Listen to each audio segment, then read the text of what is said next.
बिल्लू भैया आया बहुरानी। बड़ा दुख देना नथनिया ने।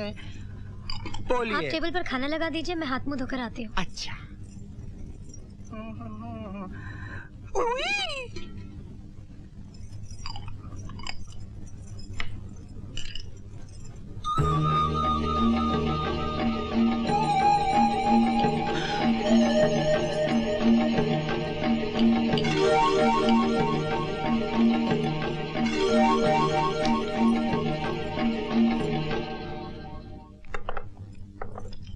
खाना आज भाभी ने खुद अपने हाथों से बनाया है।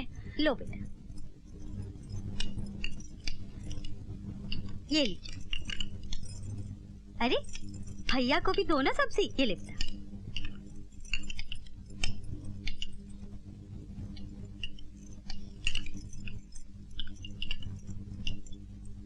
ये लो बेटा। अरे रे, इसमें नमक कितना ज्यादा हो गया। हाँ? अरे बहू, तुम्हारा बस चले तो हमें जहर चटा दो।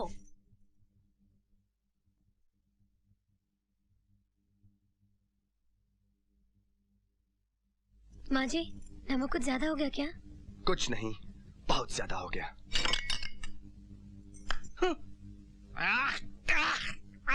पानी दे छोटी, पानी दे जल्दी। अब क्यों जान निकल रही है? खुद ही तो बिना माँ की बेटी को उठा कर ले आए। अरे माँ होती तो बेटी को खाने पीने के तौर तरीके सिखाती ना। सब तुम्हारा ही किया धरा है, भोगो आप। अरे मेरी तो ये समझ में नहीं आता कि सारी बातें घूम फिर कर मुझ पर क्यों आ जाती हैं। माँ जी, मैं फिर से खाना बना दूं? बस बस रहने दे बहू, खाना हम बना देंगे। तू सिर्फ बर्तन साफ कर दिया कर। जी। याद रहे, मैंने बर्तन साफ करने के लिए कहा है, तोड़ने फोड़ने के लिए नहीं।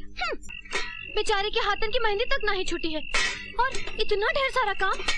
बाप रे बाप, इतने बर्तन। आओ, लगता है चौधराइन ने पड़ोसियों के बर्तन भी इधर से मंगा लिए। क्यों? हमारे अपने घर में बर्तन कम है क्या? वैसे भी अपना काम खुद ही करना चाहिए। काम करते रहने से सेहत भी ठीक रहती है और रात को नींद अच्छी आती है। और एक बात तुम दोनों कान खोल कर सुन लो, खबरदार जो मेरे घर के मामले में टांग अड़ाई तो, समझे? अरे इतने बर्तन? जाओ, चलो यहाँ से। आ जाते हैं पता नहीं कहाँ से मुंह उठा के। बड़े आए थे उसके हमदर्द बनके। लेकिन एक बात तो है मम्मी। क्या? तुमने बेचारे को कुछ ज्यादा ही बर्तन दे दिए हैं। अरे मैं तो और देने वाली थी ताकि रात भर घिसती रहे। वैसे भी निरंजन रात भर आने वाला नहीं है। वो कहाँ गए हैं? बैंक मैनेजर से मिलने गया होगा। इसी महारानी की वजह से तो सारा मामला खराब हुआ है। मैनेजर को पटाने के लिए दारू वारू पिलाएगा और सुबह को लौटेगा। माँ, खाना तैयार है। अच्छा चलो।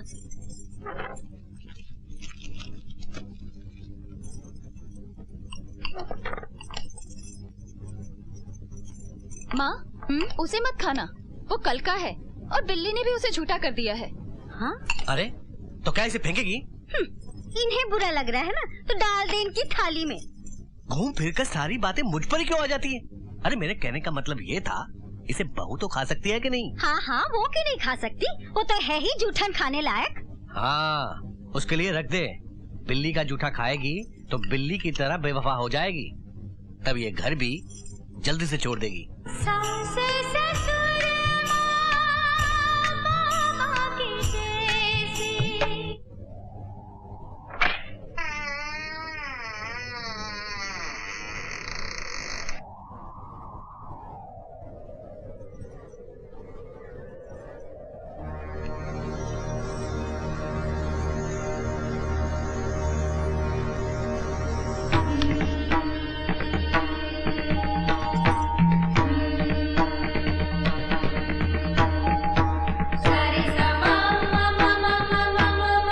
बहू, क्या बात है? माँ जी, मैं आप लोगों से कुछ कहने आई हूँ। कहो। मुझे मालूम है कि मैं जितना सहूंगी आप उतना ही ज्यादा जुल्म करती जाएंगी, फिर भी मैं आपका हर जुल्म सहती जाऊंगी। अगर आप ये सोचती हैं कि आपके जुल्म करने से मैं ये घर छोड़ दूंगी तो आप ये गलत सोच रही हैं। एक बात याद रखिए, मैं इस घर में कोई शोभा की चीज नहीं जो बाहर निकालकर फेंक दी जाए। मैं इस घर की दीवार या छत भी नहीं जो तोड़कर नई बना ली जाए। माँ जी, मैं तो इस घर का आंगन हूँ जो इस घर से कभी अलग नहीं की जा सकती।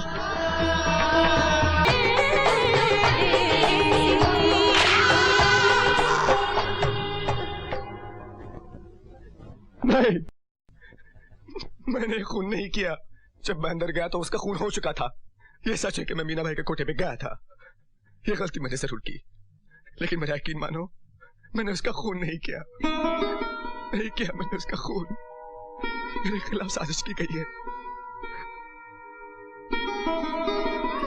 मैं मरना नहीं चाहता पूजा। चलिए मैडम, मुलाकात का वक्त खत्म हो चुका है। पूजा, मैं मरना नहीं चाहता। मैं मरना नहीं चाहता पूजा। मैं मरना नहीं चाहता पूजा। मैं मरना नहीं चाहता। मैं मरना नहीं चाहता।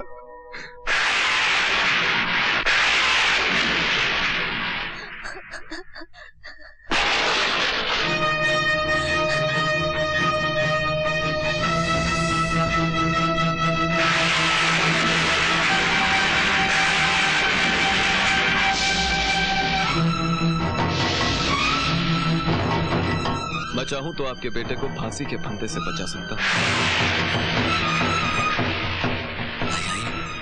आइए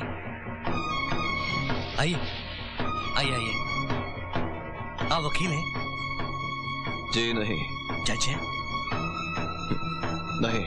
फिर कौन है आप? अजी, तुम्हें आम खाने से मतलब है पेड़ गिनने से? आप कोई भी हो, अगर आप मेरे बेटे को बचा सकते हैं तो बचा ले। उसके लिए आप जो मांगेंगे हम देंगे। सोच लीजिए, हम कीमत कुछ ज्यादा ही मांगने वाले हैं। जरूर देंगे। बोलिए क्या चाहिए? रुपया, पैसा, जमीन, जायदाद, बोलिए बोलिए।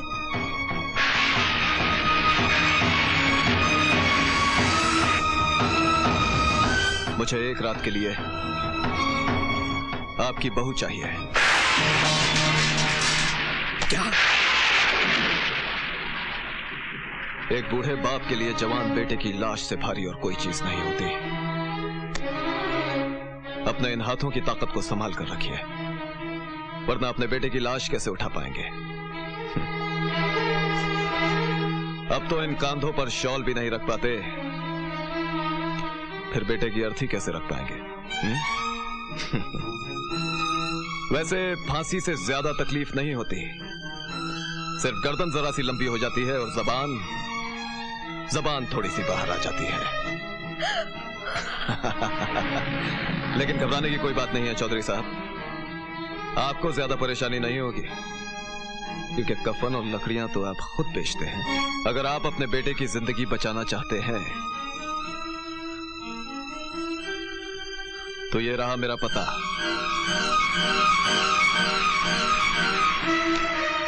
और याद रखिएगा, परसों अदालत का फैसला है और कल की रात हमारे और आपके फैसले की रात होगी।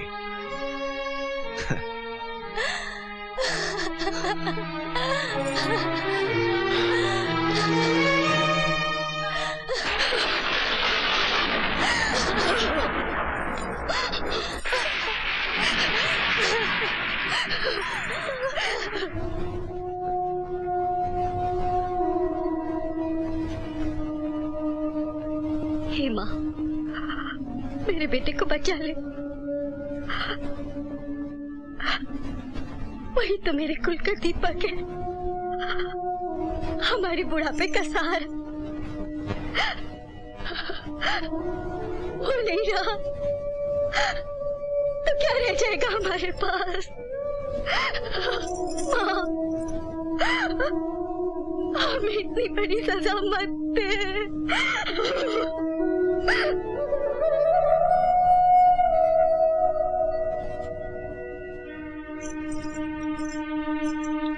चौधरी जी, आपको पहले से ही ब्लड प्रेशर की बीमारी है, आप जरा ख्याल कीजिए, वरना मैं मर जाऊंगा तो अच्छा ही होगा।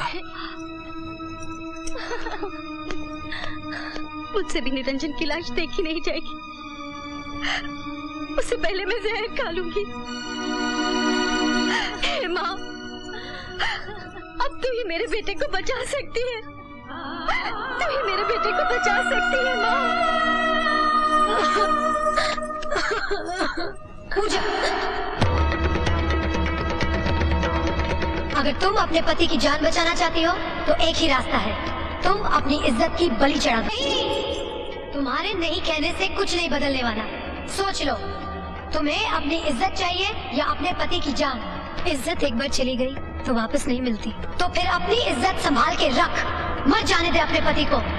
लेकिन याद रखना, जान भी एक बार चली गई तो वापस नहीं मिलती। ये भी याद रख, निरंजन की मौत के बाद इस खानदान से जितनी भी लाशें उठेंगी उसकी जिम्मेदार भी तू होगी। सारी बर्बादी तुम्हारे हिस्से में लिख दी जाएगी। भूल गई वो कस्में जो तुमने फेरे लेते वक्त खाई थी?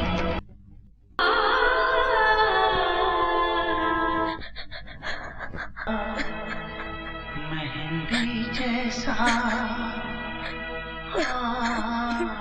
हुआ।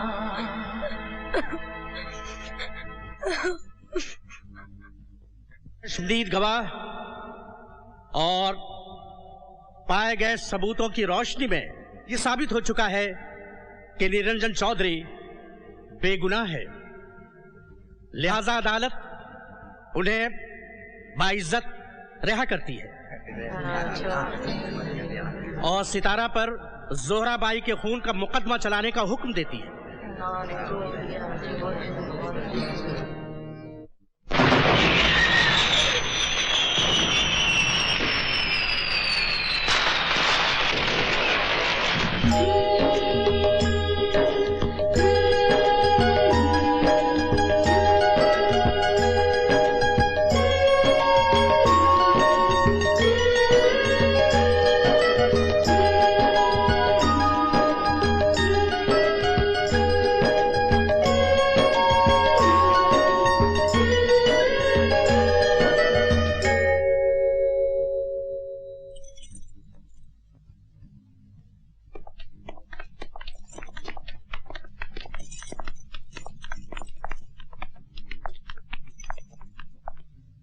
कौन था वो आदमी? कौन? वही जिसके पास तो एक रात के लिए गई थी। टुकुर टुकुर अब देख क्या रही? गई थी या नहीं? बोल। हाँ गई थी।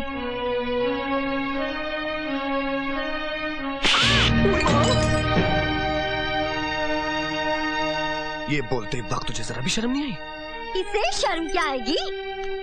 अरे वैश्या भी बाजार में निकलती है ना तो चेहरे को आंचल से ढक लेती है, और ये तो ऐसे गर्दन उठाकर चल रही थी जैसे कोई किला फतेह करने जा रही हो। मैंने जो कुछ किया इस घर को और आपको बचाने के लिए किया, इसलिए भगवान को तरस आ गया और मेरी इज्जत लुटने से बच गई। ये उसके घर रात भर रही और उसने इसे छुआ तक नहीं। अरे अगर वो इतना ही दूध का धुला था तो रात को ही तुझे अपने घर क्यों बुलाया? ये मुझे मालूम नहीं। और तू उसे कब से जानती है? मैंने उसे पहले देखा तक नहीं। देखा तक नहीं? कोई आदमी रात के अंधेरे में घर आकर ऐसे ही कह देगा कि मुझे आपकी बहू चाहिए, जब तक कोई पुरानी जान पहचान ना हो? और हमसे बिना पूछे ऐसे ही चली गई उसके पास गुलछर्रे उड़ाने के लिए? यकीन मानिए मैं पवित्र हूँ। झूठ बोलती है तू। साफ साफ क्यों नहीं कहती कि तेरे पेट में जो बच्चा पल रहा है वो भी नाजायज है? खबरदार जो मेरे बच्चे को नाजायज कहा तो। आप जो इल्जाम मुझ पर लगा रही है वो नाजायज है। क्या सबूत है तेरे पास कि तेरे पेट में जो बच्चा है वो निरंजन का है? हाँ हाँ दे सबूत। अगर आपका बेटा आपसे सबूत मांगे कि वो जिसे बाप कह रहा है सचमुच उसका बाप है, तो क्या आप सबूत दे सकेंगी? आप दे सकेंगी? दुनिया की कोई भी माँ इसका सबूत नहीं दे सकती, तो फिर मुझसे क्यों ये सबूत मांगा जा रहा है? इसलिए कि तू यहाँ से रात भर गायब थी। हमने तो कोई ऐसा कुकर्म नहीं किया। आप ही कहिए, कौन विश्वास करेगा कि कोई रात भर काजल की कोठरी में रहे और उसे जरा भी कालिक न लगे? मान लीजिए कि मैंने पाप किया है, लेकिन क्या ये पाप पुण्य से अच्छा नहीं जिससे मेरे पति की जान बच गई? हरामजादी, आवारा बदचलन, तुझे यहाँ रखकर मुझे अपने कुल और खानदान पर दाग नहीं लगाना। चल निकल यहाँ से। नहीं नहीं, मैं इस घर से नहीं जाऊंगी। अरे तुम खड़ी क्या देख रही हो? निकालो